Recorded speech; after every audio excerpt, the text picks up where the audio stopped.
Yo guys, welcome to Bombay Talkies. Yo guys, welcome to Bombay Talkies. వీడికి ఎవడన్నా ఉద్యోగం ఇస్తే బాగుండు. ఖాళీగా ఉండి కాన్సంట్రేషన్ అంతా నా మీద పెడతాను. ఈ రోజు మనం డిస్కస్ చేయబోయే మూవీ తమ్ముడు. మూర్తి గారు, ఇలాంటప్పుడే గుండె రాయి చేసుకోవాలి. ఏం చేస్తాం?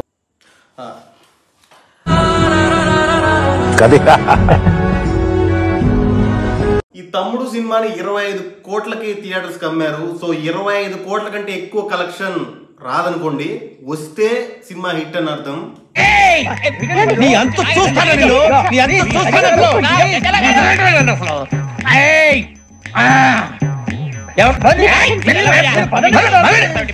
ఇక కథ విషయానికి వస్తే ఇది అక్క తమ్ముడు మధ్య జరిగే ఒక అపూర్వ గాథ అని చెప్పొచ్చు. చిన్నప్పుడు తన తమ్ముడు చేసిన ఒక తప్పు వల్ల అక్క జీవితమే మారిపోతుంది. సో ఆ తప్పేంటి, దాని వల్ల అక్క జీవితం ఎందుకు మారిపోయింది, ఇలాంటి విషయాలని మనం స్క్రీన్ మీద చూసి తెలుసుకోవాల్సిందే. ఇక విశ్లేషణ విషయానికి వస్తే MCA సినిమాని MCA 2 అని టైటిల్ పెట్టి తీస్తే ఎలా ఉంటుందో అలా ఉంటుంది సినిమా. ఏం లేదు, అక్కడ వదిన ఉంటుంది, ఇక్కడ అక్క ఉంటుంది, అంతే తేడా. నాకైతే ఈ సినిమాని చూసి 3 నెలల తర్వాత మళ్ళీ ఈ రోజు మైగ్రేన్ హెడేక్ రావడం. ఫస్ట్ హాఫ్ వరకు బానే ఉంటది, ఓకే పర్లేదు. అందులో ఫస్ట్ హాఫ్ లో ఒక ఆరోస్ ఫైట్ ఉంటది. ఆ ఫైట్ సీన్ అయితే ఎక్స్ట్రాడినరీ. అందులో దానికి వచ్చే బీజియం కూడా extraordinary, super fight scene. Okay, first half బానే ఉంది. ఇక సెకండ్ హాఫ్ ఎలా ఉండబోతుందో అన్న ఒక హోప్ అయితే క్రియేట్ చేస్తుంది ఫస్ట్ హాఫ్. ఇక సెకండ్ హాఫ్ గుండెల మీద గుద్దేస్తుంది. పాతాళం ఇంకా రావు బయటికి. నాకైతే బాబోయ్ ఆపేరా బాబోయ్ అనిపించింది. నితిన్ కూడా సినిమాకి ఆయన రేంజ్ పెంచుకుంటా పోతున్నాడు రాడ్లు దింపడంలో.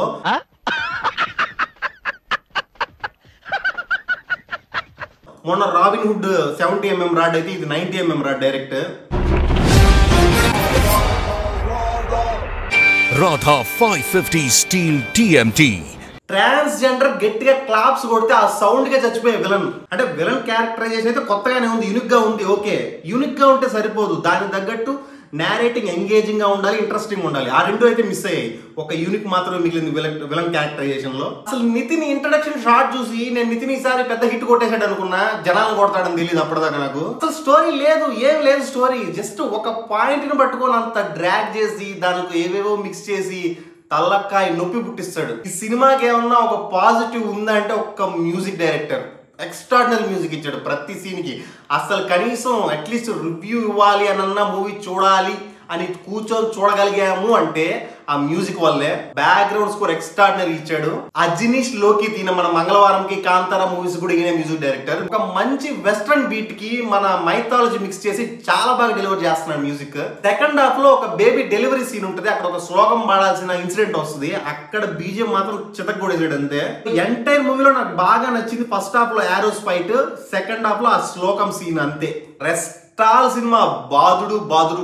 నాకు అనిపించింది వరే తమ్ముడు కాదు నాయన బాబు బాదుడని.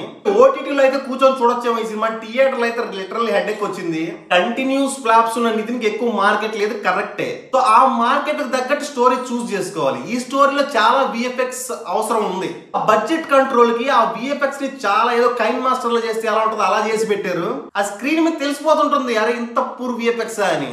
Please avoid this movie in theatres. Better you can watch it in OTT. నాకైతే సినిమా అస్సలు నచ్చలేదు. I really not enjoyed it. So ఈ మూవీకి బాంబే టాకీస్ ఇచ్చిన రేటింగ్ 1.5 out of 5. సో ఇది ఈ మూవీ రివ్యూ. వచ్చే మూవీ రివ్యూతో మళ్ళీ కలుసుకుందాం. Until then by.